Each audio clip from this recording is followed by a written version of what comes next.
Mais uma devocional, mais um dia abençoado para a sua vida, que Deus abençoe muito você. E vamos continuar nossa maratona, vamos continuar nosso projeto de lermos todo o Novo Testamento até o dia 28 de dezembro. E eu quero muito que você chegue lá concluindo esse projeto. Deus tem abençoado e eu creio que muitas coisas Deus ainda tem reservado para a sua vida. Em nome de Jesus, que a bênção do Eterno esteja com você e com a sua família. Hoje nós vamos ler, meditar, estudar no capítulo 9, Mateus capítulo 9, onde ele cura um paralítico. E só para deixar bem claro aqui para você, quando diz o versículo 1, entrando Jesus num barco, atravessou o mar e foi para a sua cidade. Qual que era a sua cidade? Cafarnaum, tá? Então, só lembrando que ele nasceu em Belém, ele viveu em Nazaré, Jesus o Nazareno, e depois, quando ele começou o seu ministério, ele mudou-se para Cafarnaum e lá ele tinha sua casa, lá ele tinha o seu local onde ele ficava, junto com os discípulos, que também eram de lá. Cafarnaum fica perto da Galileia, é na Galileia, perto do mar da Galileia. Lá ficam Pedro, Tiago, eles pescavam, foi ali em Cafarnaum. A sogra de Pedro morava em Cafarnaum, Pedro morava em Cafarnaum. Então, Cafarnaum era a cidade de Jesus, tá certo? E quando ele chega para o paralítico, esse texto aqui é dos sinóticos, são nos 3 evangelhos, tá? Mateus, Marcos e Lucas. Nós já estudamos esse texto quando nós falamos sobre ele em Marcos. Mas tem uma coisa muito interessante aqui no versículo 2, quando alguns homens trouxeram-lhe um paralítico. Lá em Marcos eles dão mais detalhes sobre abrir o telhado, descer a maca, e Jesus, vendo a fé deles, curou o paralítico. É o mesmo texto. Por isso que é bom nós termos os evangelhos, tá? Porque cada um conta uma determinada área de atuação. O mesmo evento pode ser visto por vários ângulos. Isso é muito interessante. Tem algumas coisas que é falada o mesmo evento num evangelho e no outro não é. Então isso que é importante para nós aprofundarmos no estudo. Por exemplo, essa palavra que Jesus disse aqui para o paralítico, tenha bom ânimo, no versículo 2. Tenha bom ânimo, filho, os seus pecados estão perdoados. Aqui ele coloca uma coisa muito interessante, tenha bom ânimo. Tenha bom ânimo. Não fique desanimado. Eu estou aqui. Essa palavra é muito forte, é muito forte. Os fariseus o criticaram por ele perdoar os pecados, e Jesus diz que eu sou Deus, eu sou o Filho do Homem, e o Filho do Homem tem sobre a terra poder para perdoar pecados, porque só Deus pode perdoar pecados, e Jesus é Deus, senão ele não teria autoridade para perdoar os pecados. Pelo fato de ele ser Deus, ele tem essa autoridade. E quando ele disse ao paralítico, no final do versículo 6, levante-se, pegue a sua maca e vá para casa. E ele se levantou e foi. Eu acho muito profundo como que é quando a pessoa vai para Cristo e depois que ela vai para Cristo, como que a vida muda. Perceba que ele foi carregado por 4 amigos numa maca e ele sai carregando a maca. Olha que coisa interessante. Ele entrou ali naquela casa carregado, na maca, e ele saiu carregando a maca. É como se ele tivesse um problema muito sério e esse problema estava devastando a vida dele. Aí Jesus liberta-o, cura-o e diz: segue a sua vida sem esse peso. Tenha bom ânimo. Essa é a palavra de Deus para a sua vida, tá? Deus pode surpreender você. Deus pode surpreender você. Ora, você muitas vezes precisa ser carregado por pessoas, e glória a Deus que nós temos amigos, temos irmãos em Cristo, temos a igreja, temos nossa família, que muitas vezes nós temos que ser carregados. Mas glória a Deus que tem ocasiões que nós carregamos, que nós somos aptos a carregar. Isso é muito profundo. Eu amo esse texto justamente por causa desse contraste, antes de Cristo e depois de Cristo. Aqui ele chama Mateus, aqui usa-se o nome Mateus mesmo. Lá em Marcos usa o nome Levi. Levi e Mateus é a mesma pessoa, tá? Ele disse, siga-me. E quando ele chamou Mateus, Mateus fez um jantar na casa dele, sendo publicano, cobrador de impostos, muito odiado pelos judeus, tido como traidor da pátria pelo fato de ser judeu, cobrava os judeus os impostos que eram mandados para Roma. Aconteceu uma coisa interessante, ele chamou os seus amigos, e os seus amigos eram os publicanos e pecadores. E Jesus sentou-se à mesa com eles. E os fariseus, mais uma vez, criticavam. Os fariseus criticavam tudo, queridos. Se Jesus fazia uma coisa, era criticado. Se fazia outra coisa, era criticado. Tudo que Jesus fazia, eles criticavam. E quando Jesus ouviu por que ele come com pecadores, ouvindo isso, Jesus disse, não são os que têm saúde, versículo 12, não são os que têm saúde que precisam de médico, mas sim os doentes. Vão aprender o que significa, mestres da lei. Eles eram teólogos, eram pastores, eram professores, mestres. E Jesus aqui diz, vão aprender, vão aprender. Às vezes vocês sabem a frieza da lei, mas não entendem o coração da lei. E Jesus diz aqui, vão aprender o que significa, eu desejo misericórdia e não sacrifícios. Eu desejo amor, eu desejo mudança de vida, muito mais do que atos frios de culto, muito mais do que uma religiosidade. É isso que Jesus disse para os fariseus, porque eu não vim chamar justos, mas pecadores ao arrependimento. Depois ele é interrogado a respeito do jejum, como já vimos também lá em Marcos. Os discípulos de João Batista jejuavam, os fariseus jejuavam, e perguntaram para Jesus por que os seus discípulos não jejuam.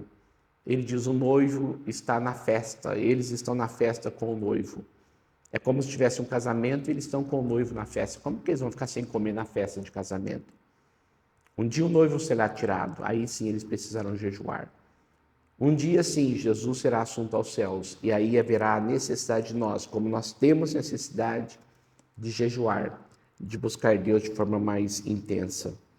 Aí o poder de Jesus na questão da cura da mulher que estava com 12 anos com hemorragia, a ressurreição da filha de Jairo, também esse texto está paralelo em Marcos.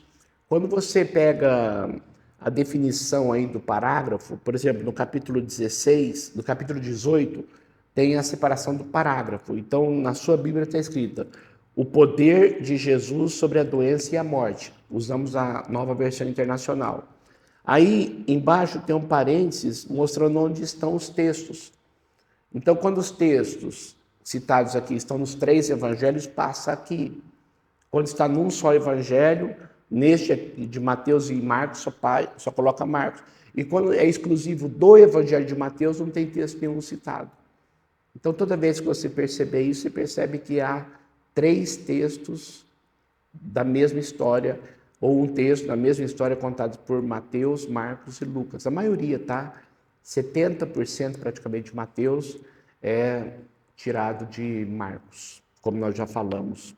Mas Jesus, versículo 22, voltando-se para ela, disse, ânimo, filha, a sua fé a curou. Ânimo, filha, a sua fé a curou. Eu quero destacar essa palavra hoje para você.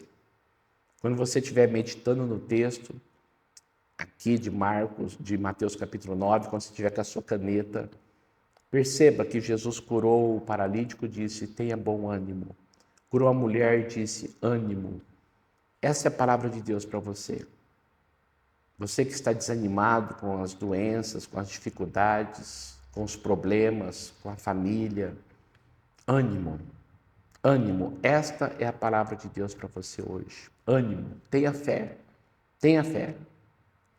E quando Jesus chegou na casa de Jairo e viu que a menina estava morta e todo mundo chorando e aquela coisa caótica, o versículo 24, ele disse: saiam, a menina não está morta, mas dorme. E todos começaram a rir dele. Muitas pessoas riem de você por causa da sua fé, porque não compreendem o poder sobrenatural de Deus. E Jesus ressuscitou a menina, Talita cumi, menina eu te mando, levanta-te. E ela se levantou com 12 anos. Então, se as pessoas zombarem de você, não se esqueçam que zombaram de Cristo também, tá? A cura de 2 cegos e de um mudo. O versículo 29. E ele, tocando nos olhos, disse: que seja feito segundo a fé que vocês têm. Olha que coisa interessante, os cegos chegaram para Jesus e pediram para ser curado. E Jesus perguntou para eles: vocês creem que eu posso curar vocês? Isso aqui é muito interessante, tá? Vocês creem realmente que eu posso curar vocês? E eles disseram: cremos. E Jesus colocou a mão sobre eles e disse: que seja feito conforme a fé de vocês. Olha que coisa linda. Não duvide do poder de Deus. Por isso que você precisa alimentar sua fé. Quanto mais você alimentar sua fé, mais os seus medos morrerão de fome. A ansiedade vai acabar, a depressão virá o ânimo, virá o otimismo, virão as possibilidades de Deus sobre a sua vida.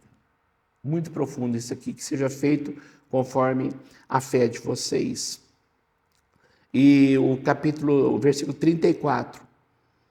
E os fariseus diziam: é pelo príncipe dos demônios que ele expulsa os demônios. Queridos, tem pessoas tão duras de coração que mesmo vendo milagres, mesmo presenciando, elas não creem.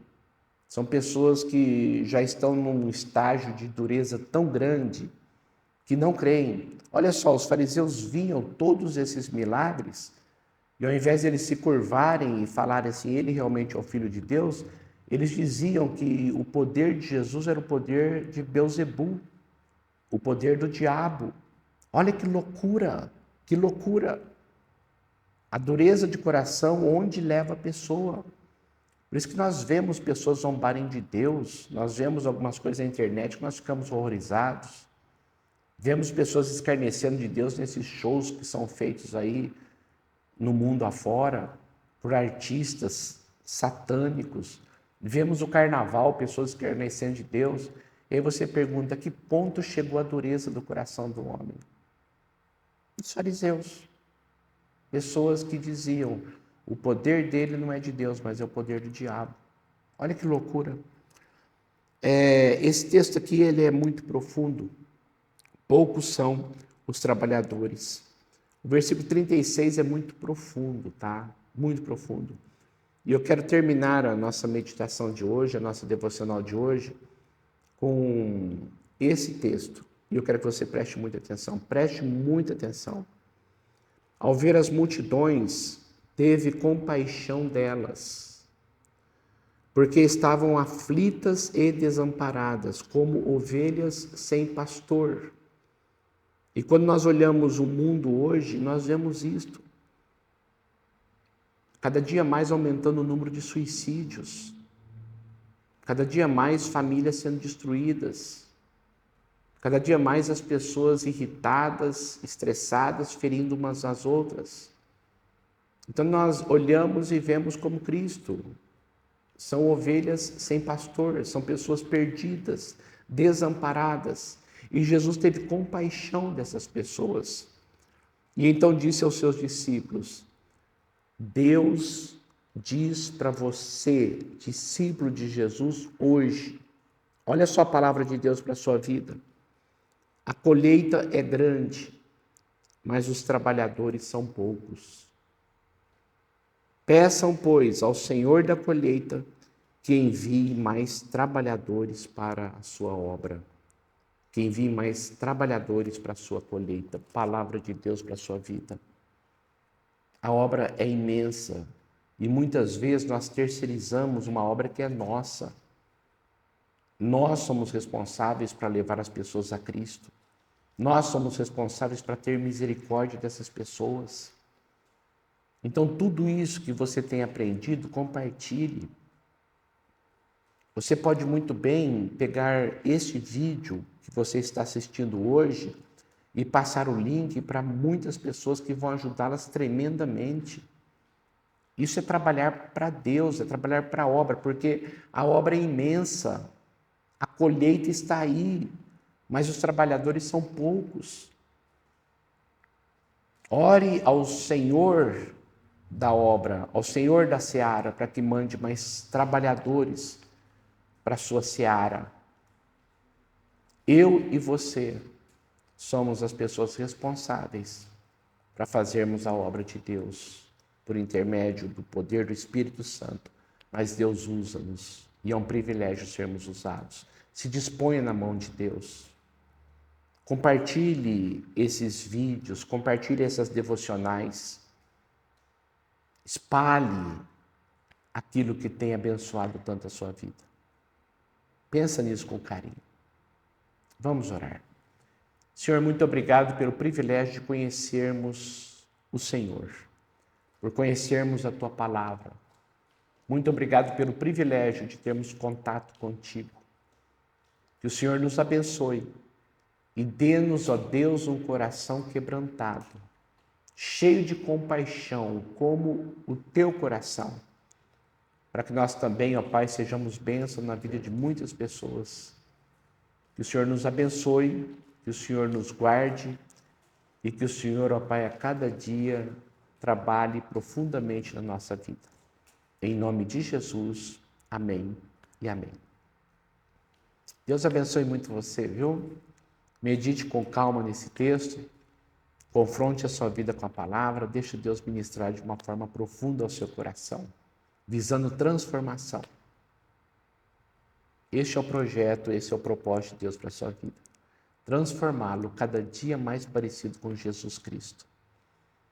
Até amanhã, com mais uma devocional, se Deus quiser.